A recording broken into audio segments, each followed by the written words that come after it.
Capítulo 8. Os juízos de Deus. Um dia, certa pessoa não cristã me disse que a volta de Jesus será muito mais terrível do que possamos imaginar. Para os que não creem, com certeza isso será assim. Quando lemos, por exemplo, o que já foi profetizado em Joel 2:11, última parte, grande é o dia do Senhor e muito terrível. Quem o poderá suportar? Sim, se as pessoas incrédulas já pensam assim, principalmente aqueles que não têm esperança em Deus e na sua proteção, será terrível mesmo. Mas para os que creem, há esperança e certeza que Deus está com eles, não temerão. Estamos vivendo debaixo de um véu que nos obscurece a vista, diante dos sinais que já estamos vendo, mas a nossa letargia nos surpreenderá de maneira ímpar. E será terrível a nossa expectativa diante dos acontecimentos que virão. Sem Deus, nós não estaremos preparados para suportar o que há de vir. Os cataclismos, terremotos, tsunamis e muitos outros desastres naturais nos farão desmaiar de terror. E é isto mesmo que a Bíblia nos diz em Lucas 21, verso 26. Haverá homens que desmaiarão de terror e pela expectativa das coisas que sobrevirão ao mundo, pois os poderes dos céus serão abalados. Não só em Lucas, mas também o apóstolo Pedro nos diz em sua segunda epístola, capítulo 3, versos 1 a 7. Amados, procuro despertar com lembranças a vossa mente esclarecida, para que vos recordeis das palavras que anteriormente foram ditas pelos santos profetas, ensinado pelos vossos apóstolos, que nos últimos dias virão escarnecedores com seus escárnios, andando segundo as suas próprias paixões e dizendo: onde está a promessa da sua vinda? Porque desde que os pais dormiram, todas as coisas permanecem como desde o princípio da criação. Porque deliberadamente esquecem que, de longo tempo, houve céus bem como a terra, a qual surgiu da água e através da água pela palavra de Deus, pela qual veio a perecer o mundo daquele tempo, afogado em água. Ora, os céus que agora existem e a terra, pela mesma palavra, têm sido entesourados para fogo, estando reservados para o dia do juízo e destruição dos homens ímpios. E depois, continuando, no verso 9, não retarda o Senhor a sua promessa, como alguns a julgam demorada. Pelo contrário, Ele é longânimo para convosco, não querendo que nenhum pereça, senão que todos cheguem ao arrependimento. O que acalma meu espírito quando leio sobre o cataclismo que virá sobre a terra são as promessas feitas a todos os que são o seu povo, os que estão inscritos no livro da vida do Cordeiro, e saber que Deus não quer que ninguém pereça, mas que todos sejam salvos. No entanto, cada um deve escolher o lado que quer ficar. Ou acreditamos nas profecias, ou pereceremos. A narração do apóstolo Pedro é muito esclarecedora. Continua dizendo nos versos 10 a 14 o seguinte: virá, entretanto, como ladrão o dia do Senhor, no qual os céus passarão com estrepitoso estrondo e os elementos se desfarão abrasados.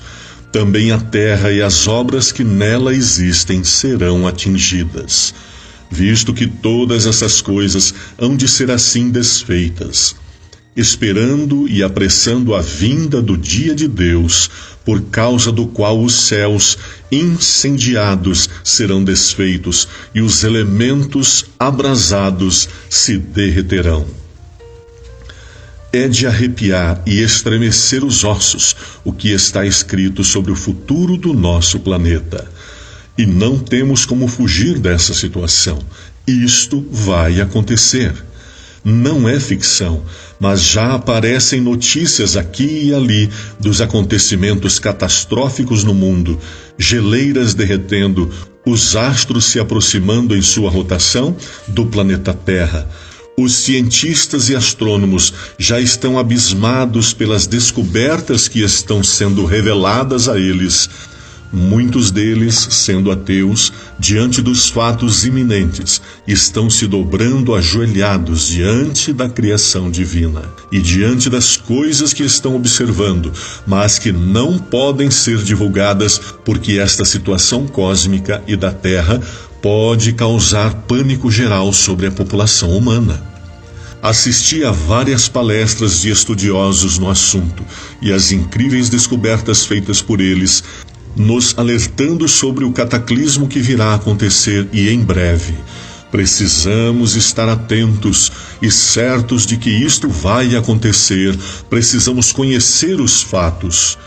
Com certeza, muitos de vocês já assistiram ao filme 2012, onde homens com sua imaginação fértil tentaram reproduzir esta situação desoladora descrita na Bíblia, que é ainda simplista demais diante daquilo que irá acontecer. Quando Cristo terminar o julgamento de cada pessoa que já passou neste mundo, ele sairá do santuário e deixará de interceder pela humanidade. A porta da graça estará fechada para cada ser humano. Então não haverá mais volta. Não tem mais oportunidade de arrependimento, pois estaremos sem o intercessor perante Deus a nosso favor. Será cumprido assim o que está escrito em Apocalipse 22, verso 11. Continue o injusto fazendo injustiça, continue o imundo ainda sendo imundo, o justo continue na prática da justiça e o santo continue a santificar-se. Quando isto acontecer, Jesus voltará. Estaremos sem intercessor, pois Jesus terá saído do santuário celestial, onde hoje intercede por nós, preparando-se para buscar o seu povo. Para nós, que somos o seu povo, este momento será de grande alegria, mas para os que não creem, será de terror, como nunca imaginaram que aconteceria. Realmente, vocês podem imaginar o clima brutal que haverá aqui na Terra? Temos uma vaga ideia do que será, mas só de imaginar Satanás estar livre para fazer a maldade que quiser e em todas as áreas, tanto na natureza como contra a humanidade, sem que sejam colocadas barreiras para ele, como já se pode ver acontecendo hoje em dia. Cristo ainda está colocando limites a Satanás. Se não fosse assim, o mundo todo já estaria destruído. Será terrível demais, por isso é tão importante ficar ao lado de Cristo, que promete estar conosco e nos proteger. Precisamos conhecer a sequência dos fatos revelados a nós na Bíblia. É o que toda pessoa precisa saber para se preparar para esse evento e estar pronta para quando Cristo voltar e buscar o seu povo.